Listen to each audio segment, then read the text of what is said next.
বিভাগীয় পর্যায়ে প্রচারণা শেষে ঢাকার পথে প্রান্তরে ছুটছেন বিএনপি চেয়ারম্যান তারেক রহমান। অংশ নিচ্ছেন একের পর এক পথসভায়। স্লোগান উপস্থিতিতে সাড়া দিচ্ছেন নেতাকর্মী ও সাধারণ মানুষ। রোববার নিজ নির্বাচনী এলাকা ঢাকা 17 দিয়ে ধানের শীষের পক্ষে প্রচার অভিযান শুরু করেন তারেক রহমান। বিকেল 3:30টার পর যোগ দেন ইসিবি চত্বরের পথসভায়। সংক্ষিপ্ত বক্তব্যে বলেন, বিএনপি নির্বাচিত হলে রাজধানী সহ সারা দেশকে নিরাপদ বাসযোগ্য হিসেবে গড়ে তোলা হবে। আমি যদি এবং আমার দল ইনশাআল্লাহ আপনাদের ভোটে, এই দেশের মানুষের ভোটে নির্বাচিত হলে আমরা সমগ্র দেশ সহ এই ঢাকা শহরকে একটি নিরাপদ শহরে রূপান্তরিত করতে চাই, নিরাপদ শহরে পরিণত করতে চাই। যেই শহরে মা বোনেরা নিরাপদে নিশ্চিন্তে যে কোনো সময়, দিনে যে কোনো সময় হাঁটতে পারবেন, যেই শহরের মানুষ নিরাপদে বসবাস করতে পারবে, ব্যবসা বাণিজ্য চাকরি বাকরি করতে পারবে। প্রিয় ভাই বোনেরা, আমরা একটি সুন্দর শহর গড়ে তুলতে চাই, যেই শহরের মানুষ বুক ভরে শ্বাস নিতে পারবে।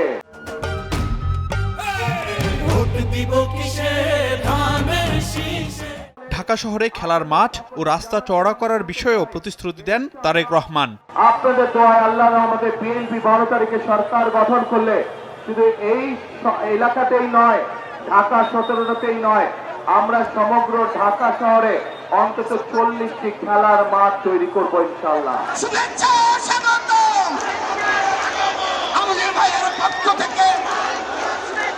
পরে পল্লবীতে ঢাকা 16 আসনে নির্বাচনী জনসভায় যোগ দিয়ে বিএনপি চেয়ারম্যান বলেন, ক্ষমতায় গেলে দেশ ও মানুষের ভাগ্য পরিবর্তন করেই বিএনপির একমাত্র লক্ষ্য।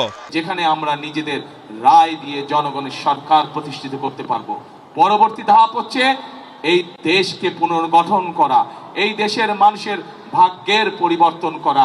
এটি হবে আমাদের একমাত্র সামনের লক্ষ্য। আমরা যত পরিকল্পনায় গ্রহণ করি না কেন, যদি আমরা দুর্নীতির লাগাম টেনে ধরতে না পারি, তাহলে জনগণের ভাগ্য পরিবর্তন করা অত্যন্ত দুরূহ ব্যাপার হয়ে যাবে।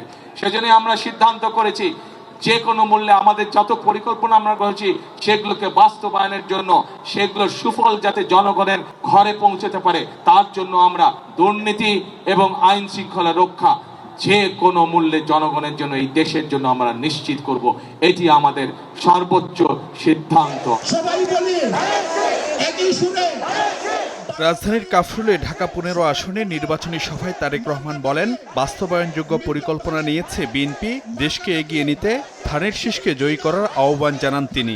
বিএনপি আগামীতে সরকার গঠন করলে দেশ এবং দেশের মানুষের ভাগ্যের পরিবর্তনের কাজ করবে, তার কথা আপনাদের সামনে তুলে ধরেছি। প্রিয় ভাই বোনেরা, আমরা দেশের নারীদের জন্য পরিকল্পনা গ্রহণ করেছি, কিভাবে দেশের নারীদেরকে আরো ক্ষমতায়ন করা যায়। আমরা দেশের কৃষকদেরকে কিভাবে অর্থনৈতিক মেরুদণ্ড শক্তিশালী করা যায়, সেই পরিকল্পনা গ্রহণ করেছি। এই সকল পরিবর্তন যদি করতে হয়, এই সকল পরিকল্পনা যদি বাস্তবায়ন করতে হয়, তাহলে আমি এবং আমার দল বিএনপির আপনাদের সহযোগিতা সমর্থন ছাড়া সম্ভব নয়। এদিন ঢাকা মহানগর উত্তরের মোট 7টি নির্বাচনী সভায় অংশ নিচ্ছেন তারেক রহমান। আজ এই মানুষগুলোর সামনে ফারুক ভিয়া, রবিন, সময় সংবাদ, ঢাকা।